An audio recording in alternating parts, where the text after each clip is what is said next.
Assalamualaikum warahmatullahi wabarakatuh. Alhamdulillah wassalatu wassalamu ala Rasulillah wa ala alihi wa sahbihi wa man walah amma ba'du. Teman-teman, tahu nggak? Segala sesuatu yang datang dari Allah itu tidak mungkin buruk, tidak mungkin. Kenapa di setiap saat, di setiap tempat kita diminta untuk selalu taat dan takwa kepada Allah secara mutlak? Karena apa yang datang dari Allah itu pasti baik. Allah menurunkan segala kemaslahatan kepada kita sesuai kebutuhan kita. Cuman kadang-kadang manusia menginginkan sesuatu dengan pikiran pendeknya yang bukan kebutuhannya. Kita kalau disuruh milih, pilih motor apa mobil? Kalau sebagai manusia biasa memilih motor, itu keterlaluan. Biasanya kita akan memilih mobil, tapi kadang-kadang kita memilih sesuatu yang tinggi, menurut Allah itu bukan kebutuhanmu. Kebutuhan kita itu cuma motor. Kalau kita punya mobil, nantinya akan sulit.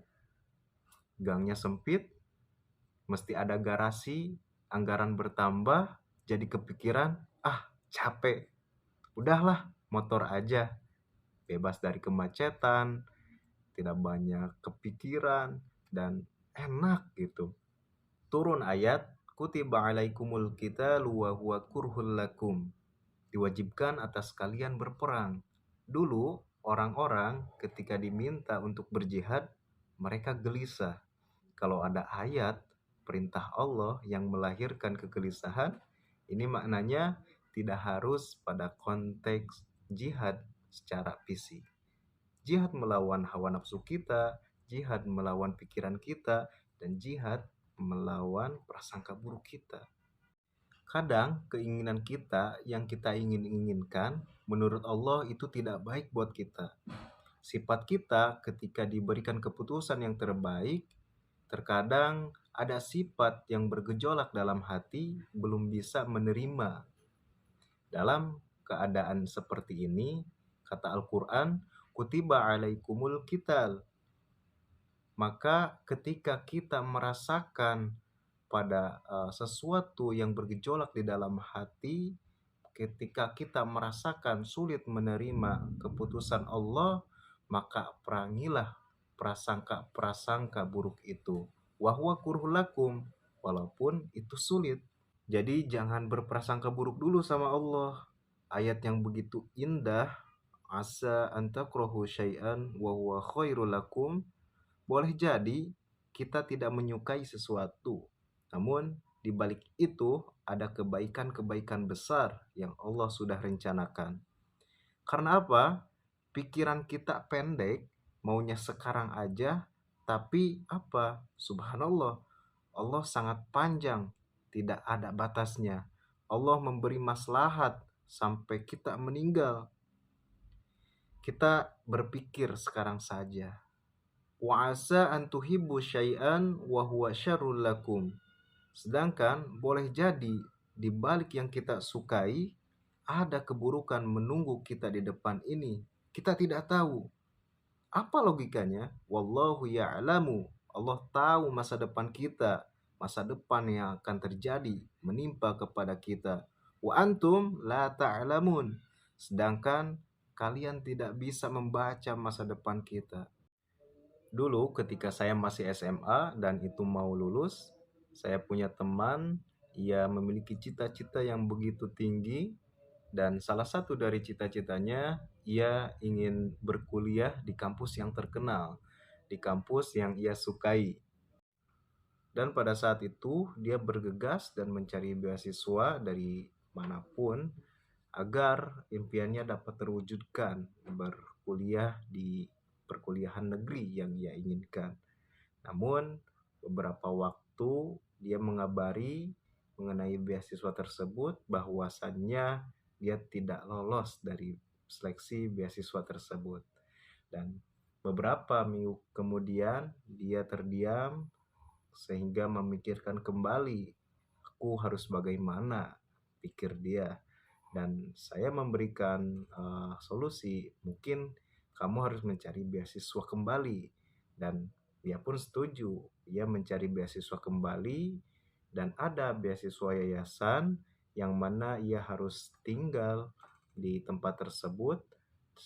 Mungkin kegiatan seharinya menghafal Al-Quran dan intinya keagamaan tersebut. Sedangkan basic dia waktu dulu tidak ada pada itu.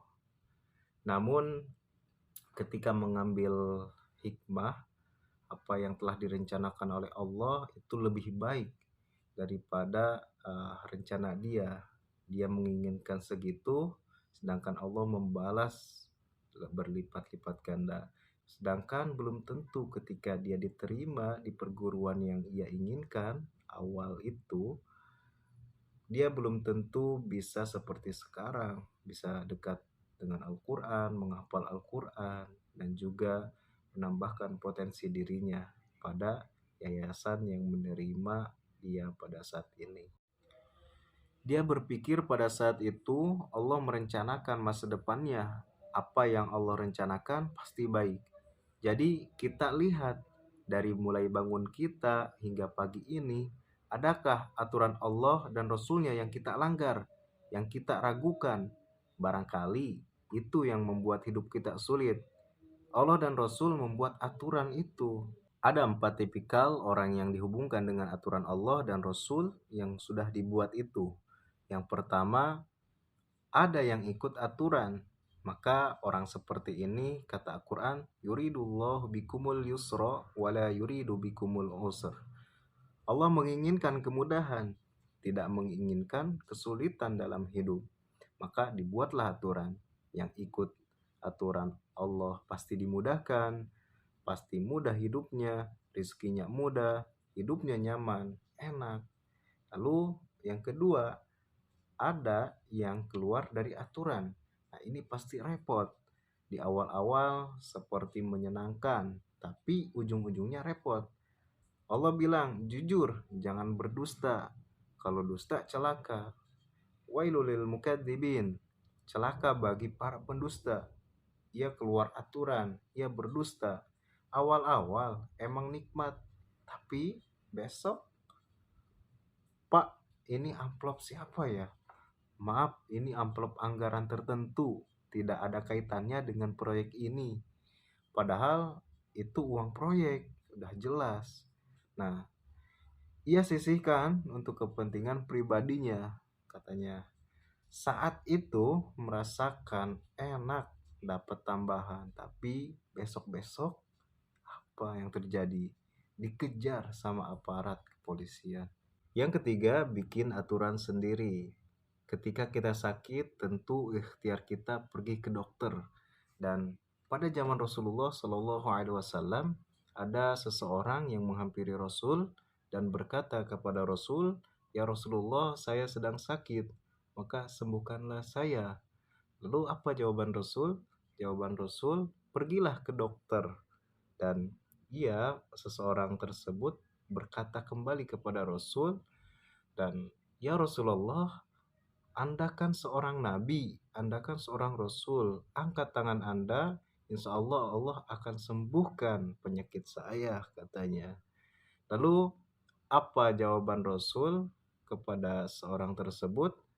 Rasul menjawab, "Pergilah ke dokter karena kesembuhan sudah dititipkan pada dokter."